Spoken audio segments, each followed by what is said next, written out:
You're listening to Coffee, Chaos, and ProdSec. I'm Cameron Walters, the guy who turns security chaos into pipelines and then wonders why his pipelines are on fire. Next to me is Kurt Hendel, the security architect who saw the fire coming, documented it in a threat model that nobody read. Grab your cup of coffee and let's dive into part 2.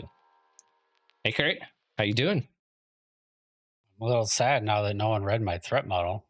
No one read your threat. Well, I mean, I'm sorry, but it's the truth. Like, do That's better what threat AI is for models. now. I just talked about this last time. Make AI do it. I mean, I think the other Nobody got time thing, for that. yeah, I mean, one thing I need to make time for clearly is reading out loud. That is a skill. You get just some backstory. Every time I do the intro, it takes like 4 takes. Kurt comes in every time he does his intro, nails it on the first time, One shot. perfection. And it's because you've had practice, reading to your kid, and I don't have kids, so I'm gonna read to my bunnies. That's what I'm gonna do. I'm gonna read to my pet bunnies. They're good listeners. They got the ears for it. They do. I mean, I have the option to not read to the child, but we had the same executive coach at work, and Sure. she was like, "Go read to your kid like every day, practice. It works." Does. It's a good skill. It's a good skill. But we're back in part 2. In the part 1, we established the agentic SCLC. We talked through, what was it? AppSec, security architecture, cloud security. And now we're diving into part 2, continuing to build out, if we had greenfield, what are common fields that you would expect in ProdSec? Where is it headed versus traditional? And we're going to keep walking through that. Kurt did not read the agenda again. I build all these things, and you're just keep like it consistent. You're just like, no, dude, I'm not reading your things. I'm gonna keep blaming this new house, man. It's not set up yet. It's not set up yet. Next time. Well, next time. Yeah, well, it's been interesting. I posted, because we're recording these in succession, so I got to see today. I posted the teaser for the next week's episode for part 1, and it was interesting seeing everybody come out and talk through different things and comment on my posts. It's been great discussion, very insightful. A lot of how people strategically think through. It's very consistent that everyone always gravitates, or at least majority of people I'm seeing are gravitating to visibility. They're like, first thing I need is a visibility and inventory. And last episode you brought up, no, that's not the first step I would do. The first step it was like the first step I would do would be, what was it? You would define the problem you're trying to solve. Yeah, the Scope problem. it. Yeah. Then get visibility into that. Yeah. Because I was thinking about it, and I was trying to talk through different people in my posts and trying to understand their thought process. And a lot of them are like, before they can even get to the problem, they just want to know their problems. It's like a chicken before the egg kind of thing, right? It's like, yeah, which it kind of feels odd. How do you get visibility? That is going to be my next question. How are you going to do that? Yeah. So I'm going to answer my own question. How would I do that if I'm working with someone who says getting visibility is the first thing we're going to do? You don't even know what problems exist yet. Fine.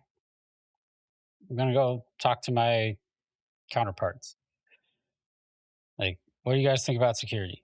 Open-ended questions. What's the state of the world? Show me what you built. Tell me more about the environment, how you operate. What are your processes? What are your technologies? And you get people talking, and they're going to expose the pain points, or your brain's going to start thinking, hey, these are the things you need to be thinking about, because what your major stakeholders say out of the gate, you're automatically going to know what's important to them. Mm-hmm. So that's another trick out of the coaching bag of like, ask people the question, figure out what's important to them, lean into that. Because then you become more effective. You build a relationship, and now you can get stuff done much easier. So you're really approaching this problem from the perspective that it's like an internal kind of build set. Whereas what I was thinking more was externally, what do I need to solve, right? My view would be, okay, I would jump into, like, my problem would be in a greenfield environment, I have to do compliance. there's most likely compliance. So most likely the problems compliance team is going to be like, hey, we need to be compliant with PCI DSS. So what requirements do we need to build? How do we build a security program to meet that compliance? Or in 2 years, we want to be FedRAMP moderate or IRAP for Australian governed. Good luck. Like, yeah, you want to be compliant with these ones. We want to do it in 2 years. How do we build an AppSec or no, sorry, a ProdSec program that would meet these requirements? And so that's what I was thinking. I was thinking from that perspective, but it is a good thing. You should always be So, talking to your internal stakeholders too, like engineering um, teams or I things. guess it depends on the flavor of greenfield. Okay, so I'm gonna say there's multiple definitions of greenfield. When Mm, you say greenfield, it's like there's nothing there. Um, if you kick in the door to startup and they're like, "We need a security person. We haven't built anything yet." Total greenfield. There's no security program. There's no product. That I mean, that never happens for one. But if it did, it's kind of a different story. I'm operating under the assumption that I often run into of there's already a product. There's already teams. They're building something. They've gone to market and now they've realized we need a security team. The greenfield is there's no security program, but there's already an established product. That's why I'm approaching it the way I am. yeah, and that's Because if traditionally how it would go, right? and part of that, so like I'm gonna have a counterpart that's in go to market and I'll figure out what they care about. And I'll know what hopefully from talking to them what our customers care about. And so I'm not going to automatically start with compliance led security because, well, we all know how I feel about that and I don't have to say it again. I'm going to start with what are my pain points from a product perspective? How am I going to fit into this ecosystem? And what does the market care about? And now I can go in multiple directions depending on what's most important for the company in terms of enabling the business. Not doing security just for the sake of doing it. I'm doing it to unlock opportunities, grow the business, and make it more effective and safe for customers. What about At no point did I mention technology. true, true. But what about from a compliant, or not a compliance, a framework standpoint? Like some people were commenting on my post that like my immediate first reaction would be go to like NIST and build out, NIST or CISA or whatever. I can't remember. There's a bunch of different frameworks on like how cybersecurity or BSIM or was it DOS or DO or DSCOOM or OMM? I can't remember what it is. What is that There's a one? lot. They all There's a map lot. to each other in some way, shape, Yeah. or form. Or Would you like jump into something like that? I'm you can. I mean it generally the reason we do this, whether it's like PCI or ISO or a NIST framework, they all map together. I think there's even a matrix that NIST puts out where it gives you the mapping. Hmm, Um, it gives you an artifact to point to. Like these are the things we should care about across these domains, and then you have to explain the why. Like why? What is the significance of doing all of this? Because on the page, it's just like word salad, and you got to go talk to your architect and be like, "Speak engineer, please." yeah. Okay. And then they're like, "Oh, okay. Like we got to put identity and access management in place so that people can't just blow each other's stuff up, and we got to protect the data and constrain access." Yeah. I know for a lot of folks when they're like, let's think about a junior and somebody who's not been an infosec and or experienced, well seasoned, building out a program and how programs are even structured and built. I think is often feeling opaque and also opinionated. Yep. Would you say it's like I kind of feel like it's also driven by the CISO's risk appetite level, right? Because they're the ones that are the taking and holding the risk. I would say in general, they're the ones who are most likely to go to jail or get in trouble. At least have to show up in court because they're the one, the figurehead, and they're the ones signing off on the documents, and everything's pointing towards them. So I assume they're also going to drive how a program is supposed to structure because they have their feelings. So that's kind of why in episode 1 I brought up like traditional versus old school or new guard versus old guard kind of CISOs that are adopting the agentic SDLC and modern day SDLC practices that we're seeing, as well as modern ProdSec practices and team structures, because they're the ones who have are essentially inheriting and holding the risk. Yeah. I mean, there are companies that hire a chief risk officer in this day and age to manage the full end-to-end risk program. And how do you work alongside that or fit into it, whatever it may be? But yeah, if you don't have that, a lot of this is going to fall to a CISO who's going to lean on their past experience, and they're going to pick and choose bits and pieces of past programs they've been a part of that have worked well. So you often hear like a new CISO will walk in and be like, "Oh, we used this technology at the last company and it was so great." And I'm like, "But it doesn't work here. You don't know that yet. So stop it. That's Leave right. your tools out of this conversation because you're still figuring out what the landscape is. So don't ever lead with technology unless it's like already in place or is very cut and dry that like you need that piece of technology. Yeah. I think it's great advice. So you already hinted towards the first section that I had put together. Again, That was on for purpose. yeah, for everybody here and listening, um, I built this out without Kurt's help or assistance. You know, he was That guy was moving. off It's moving, terrible. and so I had to just go solo on it and not get his input, which is good because then we'll dive through this. But I personally think that if your organization does not have an identity team, you have a real problem, especially as you frame it with the agentic SDLC and agentic workflows that we're seeing. And I say agentic, and I mean what I mean is AI or agentic engineering instead of vibe coding. You know, we got to use the right terms. The Bad identity, vibes. yeah, identity is exploded.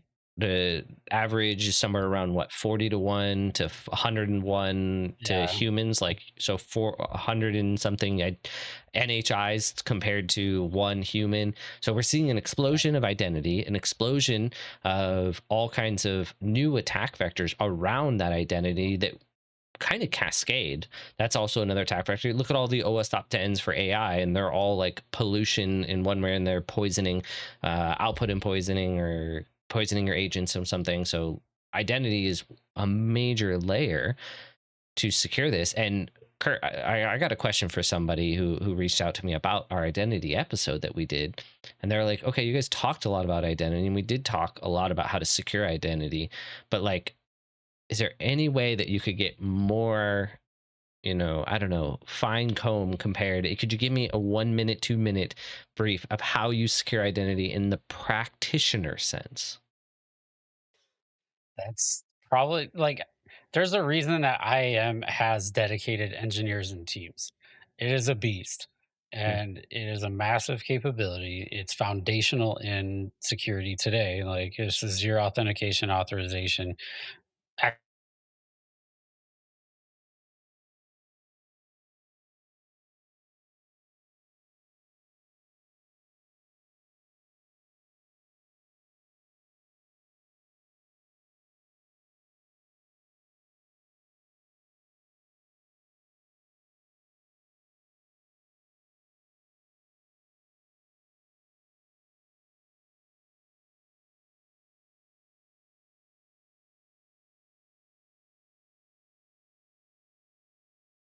Too much there to unpack. And so my opinion is start with understanding what identity and access management actually is and then build up from there. You need to put processes in place to govern access. You don't want to be one of these companies that says, oh, well, I need to build fast.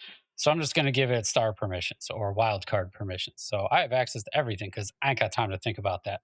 That's how you end up with But admin would you in put, prod. like, where are you focusing on your identity, like especially with NHIs, or AI NHIs? Like, is it just in time access? You want to set up some kind of process where your agents are reaching out to some kind of service, some kind of tool? I know we're well familiar with Could be. different vendors in the space that essentially allow you to Right. embed, but that would be the general protocol, or better strategy would be to partner with some kind of vendor that can help you manage it from end to end life cycle, because there's not many that self-service that are free. Yeah, I mean the major players they're going to bring their identity lifecycle management and their maturity models and phase 0 through 5 or 1 through 5 or whatever. And that's great. But it's like, if you want to stick to the basics, well, one, you got to have authentication. So you got to have, who is it and are you allowed? So then you grow into authorization. Now, what are you allowed to access, and how do I dictate that access model, or how do I specify it? With AI, you kind of hinted at, do I have like a broker service or an authorization service or a proxy that this thing has to go through that dictates what's allowed and what's not? That's one option.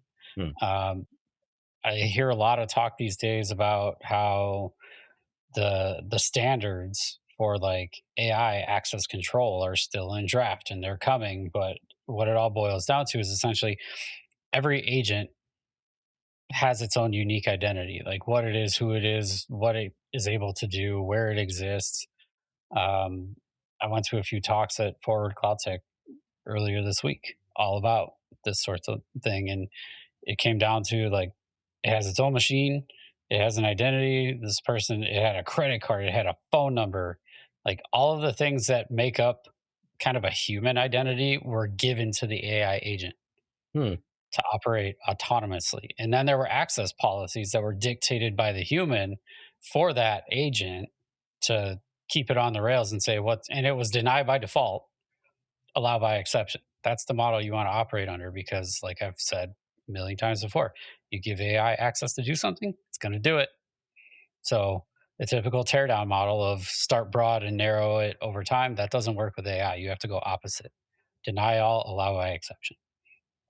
That's where you get where you're mature and you're defining those policies as code, and then you have that authorization engine. That's where you ultimately want to get to, but the journey to get there is a long, winding, complicated road. Yeah. So that makes And sense. that's Okay. why you hire an identity team. Yeah. So you'll need an identity team for all that AI. You also need somebody. The big attack vectors that we're seeing from Axios and Team PCP are coming both in from the pipelines and the dev systems. That's an untapped place. I know a lot of security professionals, including myself, have been shouting for a long time that this is a major attack vector that will be exploited, and now it's finally happening. There's Evan, who is our longtime listener, not a first time caller yet. Someday we'll get him on this episode, but come We're talk calling about, him. yeah, we'll call him in. But he did a whole talk on all the identities people have on their own laptops, which is, again, Yep. I already mentioned that it's huge. There's a ton there. Credential We gold mine. Potential gold mine. We have to get our processes around identity to remove those. I think one frustrating thing that, like, if we talk about identity, we have to be a little opaque on what to do because identity is so company driven by your tech stack. We have to be a little high level on what you kind of have to do, which is just in time access, manage your creds, rotate them pretty thoroughly, routinely, should I say. Everything should have its own cred. Do not reuse. Don't just give global admin, least privilege. I don't know, all kinds of different things around, especially around. I'm blanking. AI agents, right? Just in time access. I already said that, but again, repeat that. Do not just give it access to forever. Banning access has always been a tough subject in security, and now we're at the point where it's like, yeah, we want just in time everywhere. And there are vendors that are trying to help companies achieve that to the point where it's like, at most, your standing access is read only. You Mm, can't write, you can't export, you can't edit, you can't do anything. yep. And the second you need to do something, there's a profile which says what you're allowed to do. Like, you have a baseline assigned to you. The second you go outside of that, there's a request raised that goes somewhere to something. It could be AI that's intelligent enough and trusted enough over time that can say yes or no to the request, or it can be a human. But that's kind of the dream world of like, hey, I only have access when I need it. When I'm done, it's gone. And so the risk of it, if an attacker gets my identity and they can read things, well, they can exfiltrate some data, but the theory is like they're not going to know how to escalate their permissions and go and do things and get that authorization that they ultimately want in stealing my identity Yeah. or my credentials.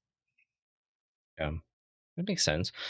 What kind of titles? Like, I think when I was looking and researching, I was seeing like identity engineer. I did not Yeah. see identity analyst or anything like that. Is there? It's mostly like identity engineer, or I couldn't Like find I many other am titles. engineer, I I am am. architect. Yeah. You have engineers and architects, Yeah. Mhm. And and someone will become the leader of the whole thing globally, and they own kind of the strategy around identity and how you set it up. yeah, makes sense. All right, we can jump into the next section. I don't have anything else for that one that I was thinking of. Do you have anything? Now, I mean, we've done whole episodes on identity, and obviously, like, we need to go so much deeper there. So in the future, we'll revisit it, Yeah, well, we and got to bring on your identity. Yeah. we'll bring in one of my friends in the space that can run circles around us and make your head spin, because that's what identity people do. Yeah. They're a good time. They're a good time. All right. Well, next section, I don't know how you'll feel about this one, but vulnerability management slash VulnOps is kind of what I was thinking. This one blends into a couple different areas, but there was a strategic reason I kind of broke it out into its own separate one because I was trying to think about. I don't know. Part of me was this is what I'm really torn on. Really torn on. I really wanted to fold it into like all the other domains that we've talked about because I do think at times it definitely falls into those other domains, but at the same time, I kind of feel like it doesn't.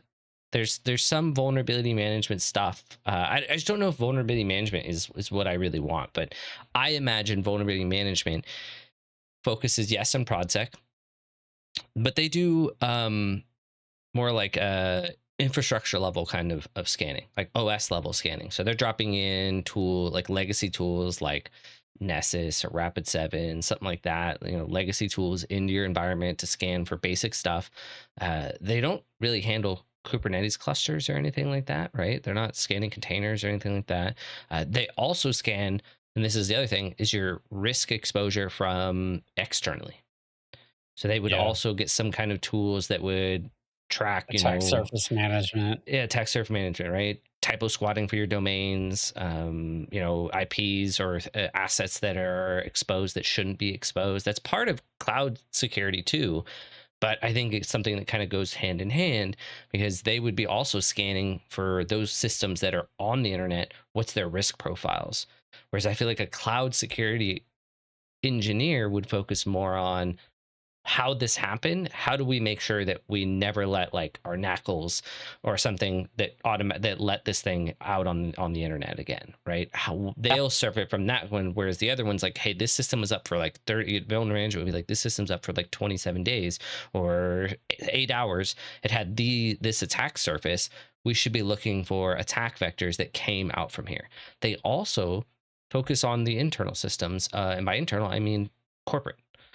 They'd be scanning company laptops, doing traditional upgrade patch management, helping that internal servers, internal network level, kind of the old school of cybersecurity that I would say that is not as flashy.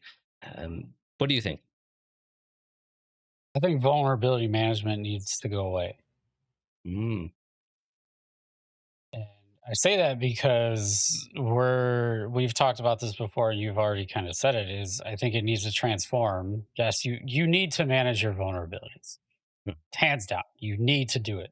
But you need to do it more actively. You need vulnerability operations across the board. None of this split between, hey, we have the infrastructure level and we have the code level. Like, you want to talk about vulnerabilities, talk about vulnerabilities holistically yeah, and address them. Like, is something exposed to the internet and it's a system level package, and like there's a path with which someone can chain their way to it or whatever? Or does our application deployed on that system also have vulnerabilities that put that system at risk because it's on the internet? Like, build that profile. AI is very good at investigating these things now, by the way. There's a handful of companies in the space, but manage it end to end. Don't just be like, oh, well, that's not an OS level or a system level vulnerability. That's in the application. Go call AppSec. yeah. But how do That doesn't you? work for me. So then you're saying you would collapse vulnerability management into its subsets? Like that's the thing I'm trying to think about. Is there's so many vulnerabilities. There's different types, and so how would you break this apart? Because AppSec's not going to manage most likely the corporate side. Or are you expecting that? Are you expecting AppSec to become part of VulnOps? There's gonna be some kind Well, of distinction. corporate or enterprise security, as it's often known, is generally totally separated from AppSec, except for like some IT applications, right? Like every program I've been a part of, the AppSec team only deals with the product, and then IT goes and like builds a thing, and they're like, "Why didn't anyone scan it?" Like, Yeah. well, we're focused on the product that makes the money, and that's where the vulnerabilities are. But hey, IT just put that thing on the internet, and we're gonna get popped. Okay, fine, we'll go scan that one selectively, Mm. right? So I'm not expecting AppSec to absorb all of this for the enterprise, the product, the infrastructure, et cetera. I'm saying there needs to be a collective team that handles all of it together and they talk to each other. Because when they're separate teams, they kind of fall into these silos. And then it's like, well, I don't know, like classify all that data and make it very clear who's going to operate on it. And then if it's a system level thing, you know, to go talk to your OS people or your systems level people, or if it's a product thing or a third party library that's picked up by AppSec tooling, SCA, whatever, you know exactly who owns that component. Go talk to them. We got to address this, and here's how we're going to do it. Yeah. And again, agentically, you can do all of that. If you pull all of that data and you're classifying it, it is very good at processing and orchestrating based on the rules. You just Mm. have to be able to set that up. Yeah. I'm just trying to like from what you're saying. What would be the new name? You're saying like VulnOps, but like there's still going to be some kind of distinction between what AppSec owns and what maybe like because I'm thinking where the vulnerabilities will originate, right? If I go from the technology perspective, AppSec has like SAS, DAS, SCA. There's going to be stuff coming from Pentest. There's going to be stuff coming from CSPM. CSPM's owned by Cloud.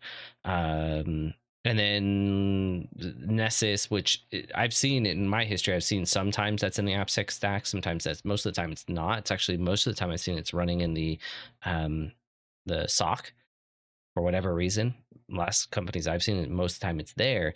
So if it's like that's where I'm like struggling. I'm like, does that mean AppSec is no longer AppSec, or is the leader of AppSec a multi-hatted individual who's running a VulnOps and AppSec at the same time, or does VulnOps just kind of I don't know where that kind of sits or how that would slide in and make sense in I'm looking at an org chart. Everyone loves org charts. They're not going to go away because you have to manage people and people come with org charts come with people because you got to have structures Oh, and then things. I think this is part of what we need to figure out as an industry. The confusion comes from you say vulnerability, it Mm. can mean three or four different things. The only people who actually understand it are your infosec people, and they're going to call, like my experience is, oh, it's a security problem. They call me and I'm like, I've got negative 37 minutes for this. It's a vulnerability. So I send it off to my AppSec and vulnerability management people and say, hey, you two figure it out. And it, like there's this cascading chain where I'm saying like, hey, centralize the function. Say we have a vulnerability, go talk to whoever owns that function or the team that owns the function. Let them sort it out themselves. It's a one hop process, not three, four. Let's play tag. You're it. Like let's simplify this. Yeah, but that's usually the reason and there's that hot potato is because teams are disjointed and the technology that detects those is not as cut and dry, right? If it's, let's say a customer comes over and says, hey, are you vulnerable to this CVE, right? This is a traditional ProdSec issue. Customer scans your environment with whatever tool they find or have. They find a CVE and they're like, hey, or they hear, hey, Team PCP is exploiting this CVE. Hey, how are you guys vulnerable to it? Is that a risk that we, as a customer, have to be worried about? And so then it gets kicked in and goes through the analysis, which then falls to depending on a certain team. And so that's where I'm saying, like, if it's AppSec, like as we defined here, is much more code oriented. they're really not focusing on the OS level. So if it's an OS level, I know not many companies have OS level applications, but there are still some companies that are out there that are running, maybe they're running Windows Server 2025, and that's what they use as XYZ system underneath the hood. They're not using Kubernetes or something with containers, or even maybe it is a container thing. Then that goes to cloud security team, right? There's going to be some hot potato with that vulnerability. There's not going to be one team that handles that unless you're envisioning VulnOps as kind of like an orchestrator of vulnerabilities or something. It's essentially what I need. Like, I get a customer inquiry, like, we have a vulnerability. Great. We got to draft a response, or all these celebrity CVEs that come out and people Celebrity freak out. CVEs. I love that. It's so stupid. Like, they make waves. Oh my god, the sky is falling. Like, go read the brief. Like, nobody's gonna exploit this thing. It's too hard. And by the way, if they can't, like, copy fail, if they can exploit that, I'm sorry, you have bigger problems. So Mm, why did it cause waves and have to draft a response and go through the CISO and legal and the rest of it in the span of like 4 hours? Where it's like, hey, get your expert on the phone, have them talk me through this supposed threat, and they're gonna walk away and be like, "Yeah, we're fine." mm, Like, what I'm envisioning there is like, I'm not saying AppSec's going to go away. Now, if you abstract away the system level and all you do is build containers and applications and deploy them on serverless functionality or serverless services, and you let the cloud service provider own the infrastructure, great. You have your AppSec team. Do you need a vulnerability management team then? yeah.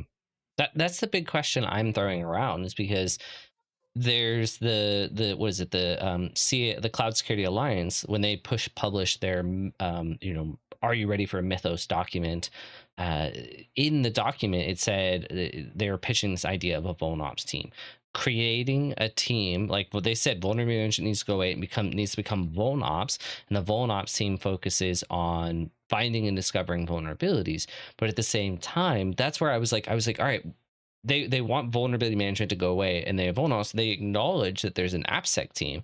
Now, like, all right, so but AppSec is finding code level vulnerabilities. Mythos is traditionally used to find code level vulnerabilities. So, is it like, what are they saying? Like, is it that the AppSec team is now breaking apart? Is that now they're going to have a VulnOps team inside the AppSec team? Which I don't know how, So depending I on people think run their teams. So I mean, you're essentially think about why we have security operations, right? Like, all these different teams build all of these different capabilities, and then we need someone to operate and respond to all of that juicy intel, Mm, right? Or something bad happens, you have responders that are yeah. out there. AppSec has to still be AppSec and work with engineering to say, like, here's our best practices, here's how we're going to scan our code, here's how we're going to essentially find and prevent security risks from getting out the door. But at the same time, you find vulnerabilities or someone else runs a scan, finds vulnerabilities. AppSec doesn't have time to respond to that. So get a VulnOps team that deals wholesale with all the vulnerabilities, and they can be the orchestrator and responders that understand how to address all of these things. And then where do they fit in the organization? They could be their own entity, they could fall somewhere under operations. Like, you have this operational entity that is designed to understand the system, get all of the data, respond to it, and ultimately issue a statement, whether it's in your trust center if you have one, which I hope you do. Uh, that's a great place to make a post about new findings and how you're addressing them for the masses. Or if you have to issue a statement to all of your customers, or if you have to make one available to account teams, however you're going to do it, you need to have someone that can focus on that, because my experience is always drop everything you're doing. We're getting in a room, we're drafting this statement, it's getting out the door by the end of today, and it has to go through legal, security, everybody, and then we're Mm, going to still get questions. And now this happens like 3 times a week. So how is anyone going to keep up with that cross functionally? You can't. So you're envisioning, like, I'm trying to summarize what you're talking about, is that VulnOps is a team that builds tools and finds vulnerabilities internally, as well as is well informed on the correct tooling, assets, and individuals to reach out for particular vuln types as well as specific vulns, and then is the tip of the spear for any celebrity CVEs as well as customer The inquiries. responders. Yeah, Yep. they're like the operations of that, offloading that from the traditional teams, or teams like, AppSec and security architecture Yeah. and cloud ops and things like that. Rather than Or call sorry, 4 or 5 it's like cloud people ops, into a cloud security. room, you have a team that just does it. Interesting. And then Okay. they pull in a SME if and when they need it. Yeah. Okay. Interesting. Yeah, I mean, for that one, I would imagine there's not many titles, but for vulnerability management, you often see vulnerability management titles, position titles. I keep saying titles because this was a question when we were creating this. The person asked, what are the titles that you would encounter for these different domains or teams?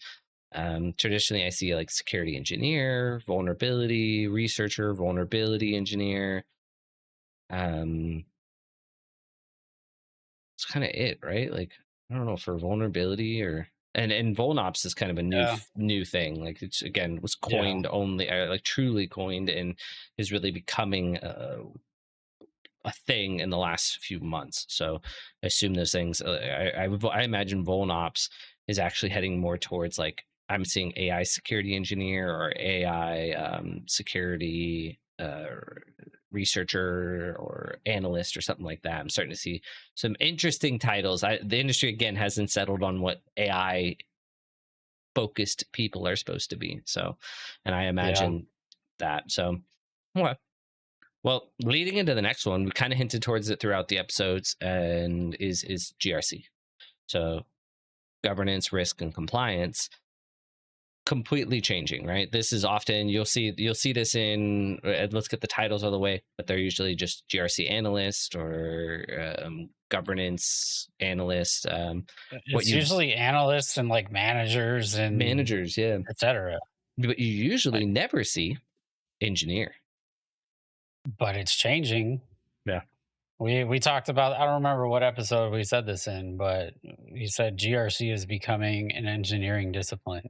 Yep. And it's in some organizations, it has been for years already. Yeah. And they're building automation. They're automating their evidence collection. They're automating their monitoring of their posture. They're they're building things. And AI is making this easier. And then of course there's products hitting the market that make all these promises of automating your evidence collection and doing continuous monitoring and producing all the artifacts. And like that's the dream right there. Like why even have a GRC team? But it's it's overblown, I think. You still need people that can put all of this together and integrate it and understand how it works. They also have to understand how the audit processes work and what the requirements are for the different compliance frameworks. Bring all of that together, put it in an engineer who can build stuff to work with it. It's not a common archetype you find in this industry, but it's Yeah. needed. No. You really jumped into the second part, but the first part is GRC folks are really traditionally focused on. I feel like they're Audits. like audits, and they like just reach out to people, so they just get answers. They don't know answers. Yeah. Um, Orchestration, Orchestration, project yeah, management. project management. That's really what GRC has traditionally been. It's been one of the most entry level positions too, because you don't really have to know much other than you have to talk with people and be able to deal with people being upset that you're asking them to do a bunch of things, and It's having good to pester them. exposure Yeah, it's good to the exposure. topics. Yeah, because yeah, audits usually cover all the domains within in a Right. traditional infosec org. So Broad, you, generalized exposure, and then pick your path. It's a yeah, good pick your path. entry point to security, but it's not for the faint of heart. I mean, I'll come right out and say it. I think it's boring, but it's also a big part of what I have to do. So I deal with I it agree. because I get a lot I of fun I find stuff too. I find it very boring too. So I mean, because you're just looking, hey, provide evidence of that you run a SAST scan. Provide evidence that you have, least privilege in your cloud, right? Or provide evidence that you're doing audits on your IAM or access management on your GitHub, right? Like it it's and then you write policies. There's a lot of policy writing. You have to write a lot of standard documents, policies, and review just pages. I was just reviewing one that got sent to me today. Again, GRC sending it over to me and being like, hey, here's a 516-page document you need to read through. I think they sent that to me and I ignored it. Whoops. Huh. It's something. So what we're envisioning, and I think the industry is, as you said, I agree, is heading, and AI is disrupting this in this exact point. I've seen more tools that are helping automate and help with the evidence collection to where it's a one-time thing, which I would love, because I think it should be all automated. If I had more time on my team, I would automate even more of our evidence collection and like have it all get dumped into like some kind of SharePoint and be like, it's continuously updated here, so please never talk to me. Like, please Huh. leave me alone so I can focus on other things. That's what's happening, as well as GRC folks are going to have to step it up. I think they're one of the prime. There's two places that I envision AI is disrupting the most, which is the SOC analyst and GRC analyst. I think those two areas are extremely just being disrupted by AI because they're the most low-hanging fruit, the most likely easiest to replace with some kind of agentic workflow, or at least enable. And maybe you need less GRC, but that turns the GRC individual into more of a engineer rather than Yeah, what they are right now, an analyst. I agree. I dream about GRC being automated. Every time I get a request for evidence, I'm like, I can't separation of duties, man.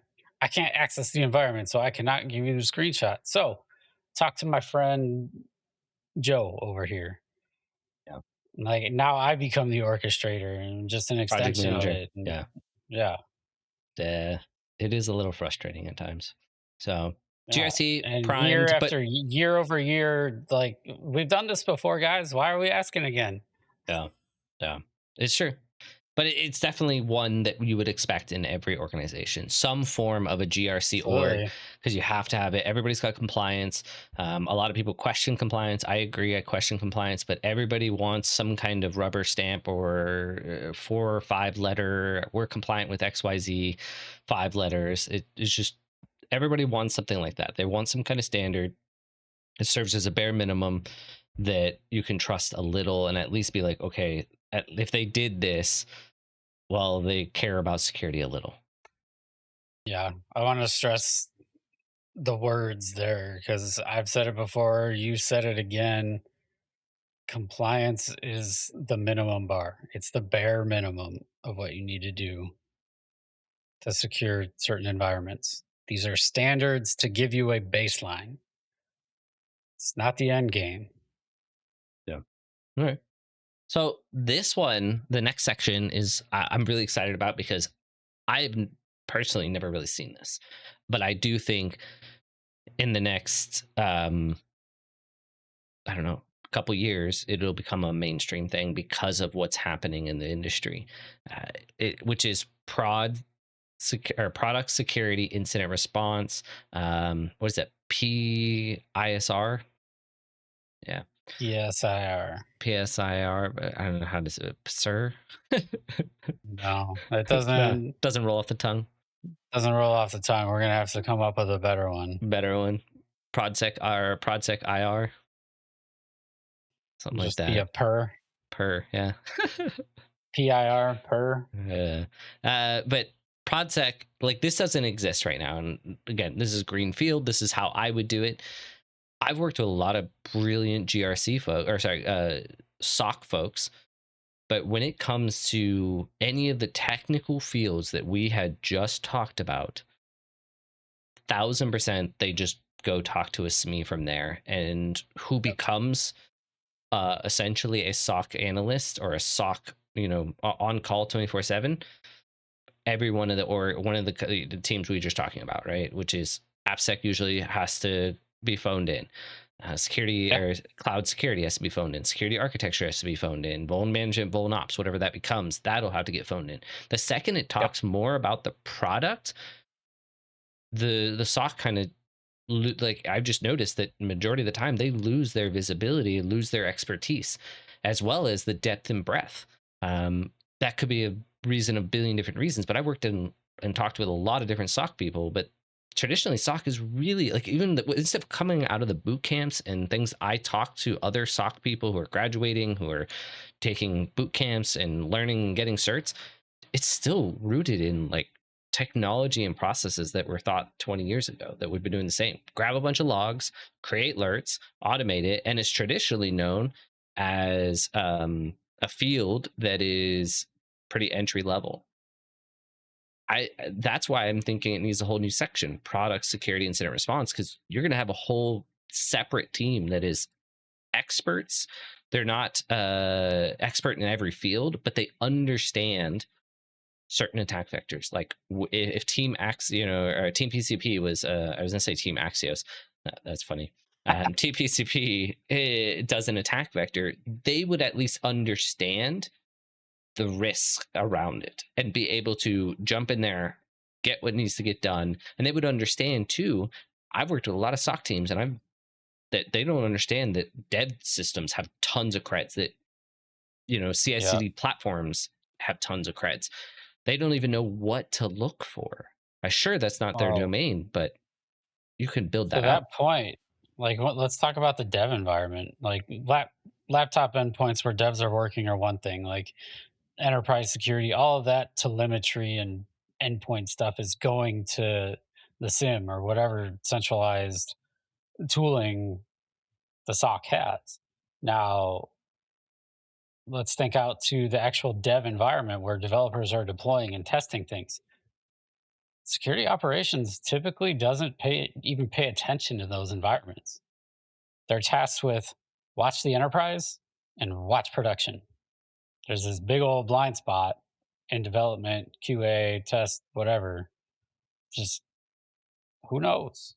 We might have all of the agents there watching, we might not. Yeah.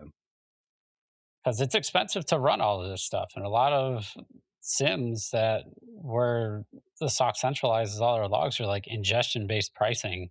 And so they get very choosy on what logs go in there to Yeah. save on costs. Otherwise, you're spending $2-3 million a year just on logs. Yeah. And storage. It's true. But I'm Bananas. imagining, yeah, it's bananas, 100%. But I want, like, when you envision product security incident response, is that an extension of the SOC? Like, does it live in security operations, or yes. is it going to be its own entity alongside it? No, I envision it would probably still be in the SOC. It would just be Okay. a sub Like a team that's specialized a team. specialized team. Yeah, because they're going to be focusing much more on a narrow perspective, which is responding and threat hunting to the product and only the product. So maybe they even help with managing bug bounties, CVE assessments too, something like that.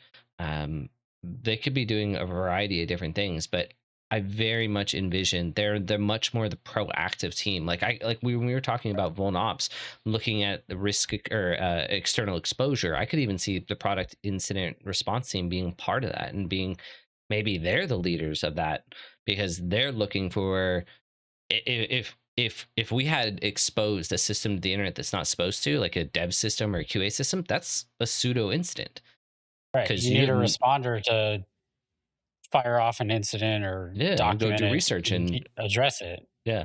And so that's what I'm thinking. And we're in a world where AI is executing at a speed we can't even comprehend and Yep. with limits that we don't even have with everyone says guardrails and I'm like, all right, okay, guardrails, I don't know what that means. They're going to throw guardrails around their agents and try to, but the second it goes awry, that's an incident. And this is Yeah. something that traditional SOC teams are not built for. They're already underwater, they're already swamped, they're working 24 by 7 already. How are they supposed to become pseudo experts in literally the 5 fields that we've or 6 fields we've already gone through. And my experts, I don't mean experts. I mean they had to become generalists in that. But being a generalist in there, these are unicorns. Like it's going to be a tough job, but I envision this will become heavily important. Yeah. If they're going to become generalists like that, I'm just going to hire them as architects. So they're not going to want to be operators. They're going to keep stealing them every time you get one. We get one, they're going to steal it, and then they go back and Yeah, I've done it before. I stole an engineer from security engineering, turned him into an architect once. no, no, it makes sense, but but you need that kind of this kind of domain to Yeah, respond with the high speed I don't know, threats that are coming. I do see in the notes here, which I want to double check. I don't remember reading this, but it's saying that like the EU AI Act mandates an incident response. Oh, for high risk AI systems. So, which is I think that's what's spurring the product security incident response needs is that AI is essentially um, really exploding this type of field that I would probably fall in underneath the sock, but in product security. yeah. Yeah, In interesting. typical EU fashion, they're at the forefront of trying to get ahead of these risks and actually manage them. But it makes it really hard for security teams because you suddenly have to have plans in place to be able to respond quickly, and new capabilities have to be built. And luckily, they generally put these things out with a decent amount of lead time, but it's still hard. Big enterprises don't move that quickly. Yeah. Well, final section, and this one is where it's happening today. I've already seen job postings, but AI Yeah. security. AI security is becoming a ProdSec own domain. And I think that's by design. Sure, every single domain we have talked through has to become surface level AI experts, some a little more, some a little less. But I'm envisioning an entire AI security team. Depending on the size of your team, it's going to be area or org, it's going to be a few individuals, and their primary focus is going to be managing the risk around AI, both reactively and proactively. Thinking about the governance and compliance perspective, where things documenting and discovering all different AI use cases throughout the ProdSec.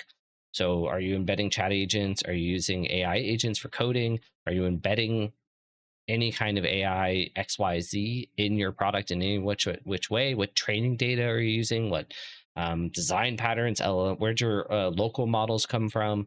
Are you building AI bombs? Like this type of team is going to be really focusing on managing and reporting on all AI security, partnering with every single team we had talked about because they're going to have to partner with everybody. AppSec's going to be doing stuff, security architecture is going to be doing stuff, cloud security is going to be cloud security AI stuff.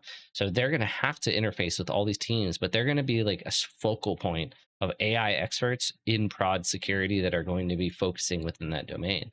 Now this one I was a little hesitant because I feel like this you could split this up and have an AI engineer in every single one of the domains we just talked about. But I do think it makes sense to kind of split it off. Yeah, I'm kicking it around in my head. Like, is it its own team or is it kind of embedded in each of the functions or domains, whatever the team structure looks like? But I mean, you have like dotted line reporting relationships to say, like, hey, this person is our AI security lead, and all of the individual AI security experts kind of report into that person, but not officially because they all live within their own individual teams and focus on their subject matter. Yeah. It could go either way. It's really a matter of what works for your organization, how you want to structure it. Because at the end of the day, those people have a job to do regardless of where they sit. They could sit off on an island drinking Mai Tais all day with their computer, and they could still, regardless of where they sit and what their title is, they're there to do a job and achieve the same thing. So I don't think the structure matters so much as the subject matter and what those people do. But yes, you do need AI focused people. We're already seeing it. I actually know a few AI security architects today that are just wholly focused on AI. Like that's cool.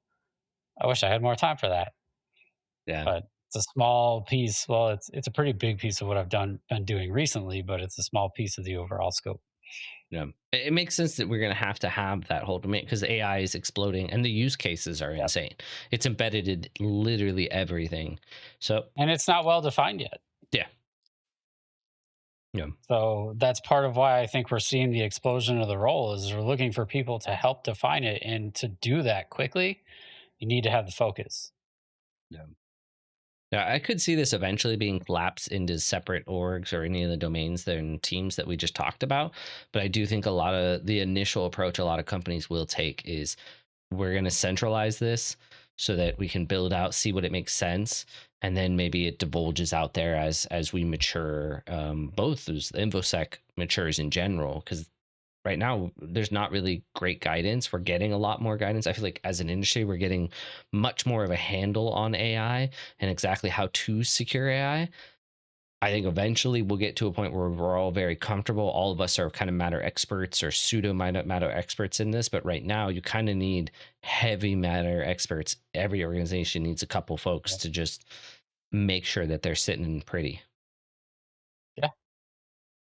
Not moonlight. Like right now, I feel like it's you and I. We do this with the few spare minutes we have every week. Yeah, And it's true. it's not enough. Yeah. All right, dude. Well, anything else? How did you feel about the 8 domains that I'd put together and kind of did it all make sense? Would you have done it differently?